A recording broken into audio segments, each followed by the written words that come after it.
गणपति भगवान और लक्ष्मी माता के पूजन स्तवन के साथ साथ का कार्य भी प्रारंभ होने जा रहा है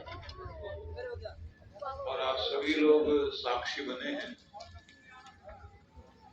ये बड़े ही सौभाग्य का अवसर है हम सभी के लिए कि प्रभु की असीम अनुकंपा है कि हम लोग इस यज्ञशाला में जो बड़ी ही पुनीत है और हम सब के पुण्यों की वृद्धि के लिए यह एक अवसर हम सब लोगों को प्राप्त हुआ है। इसकी जरा आवाज बढ़ाने में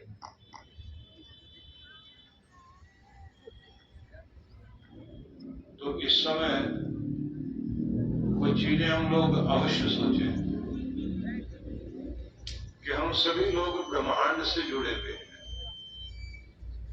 और ब्रह्मांड की जो ऊर्जाएं हैं उनसे हम सभी लोग संबंधित होते हैं।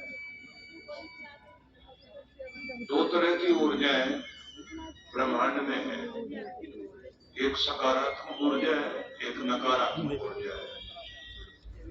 जो सकारात्मक ऊर्जा है उसको जब हम लोग धारण करते हैं तो हमारा शुभ होता है, लेकिन जैसे ही नकारात्मक ऊर्जा से हम लोग जुड़ जाते हैं तो हम लोगों को अनेक तरह के गलत ख्याल, गलत भावनाएं, गलत संगति, गलत आचरण, गलत खान पान, ये सब जीवन में शुरू हो जाता है। जो शुभ ऊर्जा है उस शुभ ऊर्जा को हम ये मानते हैं कि जो अशरीरी देवता, देव शक्तियां हैं, देवता जितने भी हैं वो शरीर ऐसी काया उनकी नहीं है, वो ऊर्जा रूप में है, सूक्ष्म रूप में है।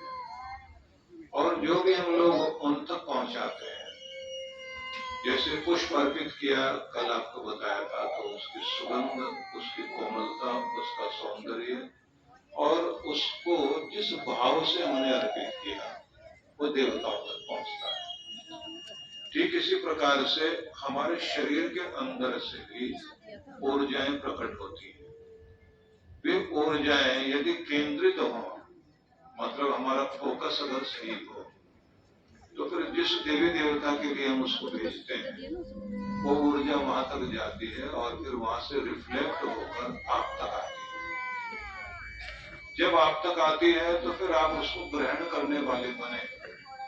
जब आप ग्रहण करने वाले बनते हैं तो फिर आपके सांसारिक कार्यों में विशेष रूप से जिस भी क्षेत्र में आप काम करते हैं उसमें आपको और अधिक सफलता मिलती है। इसके लिए एक तरीका तो यह है कि आप अपना फोकस बनाने के लिए, ध्यान केंद्रित करने के लिए अपने गुरु द्वारा दी गई विधि के अनुसार ध्यान में बैठना शुरू करें और आपके जो पावर सर्किट है, शरीर के अंदर जो चक्र है, उनसे ऊर्जा ले जाकर ऊपर की तरफ आप ध्यान एकाग्र करें।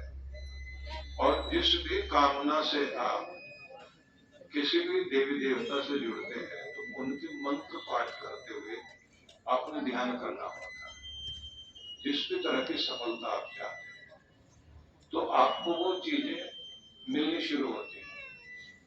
उसी के साथ में कार्य करती है अफर्मेशन कि निश्चित ही सौभाग्यशाली हो रहा हूं, मेरे साथ मेरे परमात्मा है, मेरे गुरु का आशीर्वाद मेरे साथ है, मैं पुनीत हो रहा हूं, पवित्र हो रहा हूं, मेरे पुण्यों की वृद्धि हो रही है, मेरा कल्याण हो रहा है, मैं शुभ मार्ग पर चल पड़ा हूं। इस तरह की जो शुभ प्रवृत्तियां अफर्मेशन के द्वारा आप अपनी जागृत करते हैं तो उसके बाद फिर आपको ब्रह्मांड, क्योंकि आप उसके लायक हो गए, पात्र हो गए, तो वो चीजें फिर आपकी तरफ आने लग जाती हैं। तो इसलिए एक माध्यम तो ये है। दूसरा माध्यम है, आप देवी देवताओं का पूजन करते हैं तो उससे पहले उनका आह्वान करते हैं। आह्वान करते हैं कि आप ब्रह्मांड में सर्वत्र आपकी शक्ति विराजमान है। हे विघ्न विनाशक, हे विनायक, सिद्धिदाता, आप मंगल मूर्ति हो, मैं आपका आह्वान करता हूँ, इस स्वरूप में आप उपस्थित हो और मेरी भावनाओं को, तरंगों को, पूजा और मेरी जितनी भी प्रकार की क्रियाएं आपके स्तवन के लिए मैं अर्पित कर रहा हूँ, उसे आप ग्रहण करो और मेरा कल्याण करो। तो आप उस प्रकार से मंत्र बोलते हुए उनसे जुड़ते हैं। उसके बाद फिर आप जो है उनके लिए कुछ शब्दों का प्रयोग करते हैं कि ये मैं वस्त्र, ये यज्ञोपवीत, ये तिलक, ये पुष्प, ये संसार की वो सारी चीजें, क्योंकि फिर आप सार तत्वों को ढूंढते हैं कि जैसे समस्त फूलों का सार तत्व क्या है, तो कहते हैं मधु है, तो मैं आपको अर्पण करता हूं। इसी तरह से पशुओं के द्वारा, खास तौर से गौ माता के द्वारा जो जीवन दायी तत्व हमें प्राप्त होता है, वो दूध है, दही है, घृत है, उस सार तत्व को, सर्वस्व को, वह सर्वस्व है। जैसे समस्त फूलों का सर्वस्व जो है वो मधु है, ऐसे गौ आदि वे सभी, जिनको हम, गौ को तो गौ माता भी कहते हैं, लेकिन भैंस भी है, बकरी भी है, कुछ लोग तो ऊंटनी का भी दूध पीते हैं। तो ऐसे, और जहाँ पहाड़ों में याक होता है उनका भी दूध पीते हैं लोग। तो वो सभी जो पशु जगत से आपको सार तत्व मिल रहा है, जो सर्वस्व मिल रहा है, उसको आप, जिसको हम सबसे पवित्र बोलते हैं, तो वो दूध में, दही में, घृत में, और घृत का एक और रूप है मक्खन, वो भगवान को अर्पित करते हैं। तो ऐसे करते करते सर्वस्व, मतलब हम अपना सब कुछ तुम्हें दे रहे हैं, उनसे जो प्राप्त होने वाला सर्वश्रेष्ठ है वो हम तुम्हें दे रहे हैं। तो वहां भगवान को हमारा दूध, दही, घी ये सब नहीं चाहिए, वो खाने के लिए नहीं आने वाले, लेकिन हमारा वो भाव है।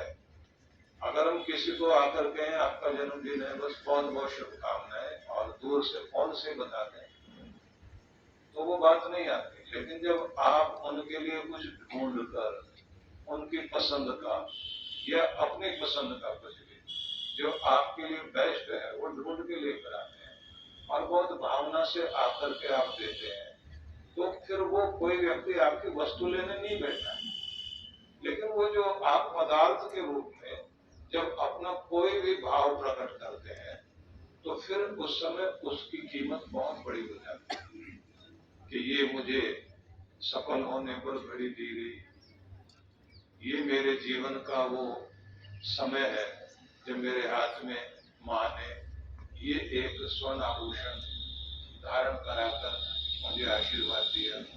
उसके बाद आप कितना भी कमा लीजिए, लेकिन वो जो भावनाएं हैं वो बहुत बड़ी कीमत रखती है। और कभी कभी तो यहाँ तक होता है कि माँ ने जो साड़ी विवाह के समय पहनी थी, कीमती, उस समय में सोने चांदी के तार होने लगे, तो संभाल के रखते थे। फिर आगे बेटी भी उसी को कि मैंने इसको ठीक कराकर धारण करना है, तो वो भावनाएं हैं, जबकि उससे बढ़िया ड्रेसेस मिल जाएंगी। तो इसी तरह से भगवान के प्रति हम अपनी भावनाओं को व्यक्त करने के लिए पदार्थों का माध्यम साथ में लेते हैं। लोग चिल्लाने लग जाते हैं, शिव जी को इतना दूध क्यों करा रहे हो, होली पर आप पानी क्यों खराब कर रहे हो, इस तरह की बातें बोलने लग जाते हैं, वहां तर्क वितर्क करने लग जाते हैं। एक व्यक्ति ने महात्मा गांधी से कहा था, आप जो इतनी सारी सेवा करने में लगे हुए हैं, फिर साथ में रामधुन गा रहे हैं बैठकर, गीत गा रहे हैं बैठकर, प्रार्थना कर रहे हैं, जितनी देर प्रार्थना करते हैं इतनी देर और सेवा कर लिया करो। तो सेवा में ज्यादा आनंद है, इतनी देर तक आप जो है वो रघुपति राघव करके बैठोगे, उसके वजह सेवा करिए, सेवा ज्यादा अच्छी है। तो उन्होंने कहा कि भाई आप जो वकील हो, आप तो आप भोजन भी करते हो क्या? बोले हाँ करते हैं। सोते भी हो? बोले हाँ सोते भी हैं। तो चाय नाश्ता भी करते होंगे? बोले हाँ। क्यों? कल से उसको छोड़ना क्योंकि उतनी देर आप खाने पीने बैठोगे, सोने बैठोगे, उतनी देर अगर और अच्छी वकालत कर लो तो आप तो बहुत बढ़िया वकील बन जाओगे। वो समय आप उधर लगाए। बोले साहब मैं भोजन नहीं करूंगा तो जीऊंगा कैसे, मुझे शक्ति कहां से मिलेगी?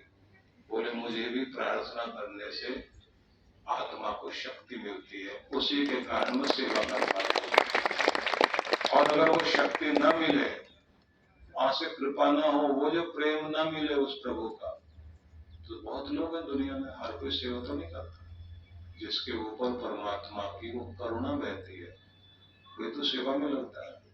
वो ऊर्जा मुझे वहां से मिलती है, तब आकर मैं ये सेवा कर पाता हूँ।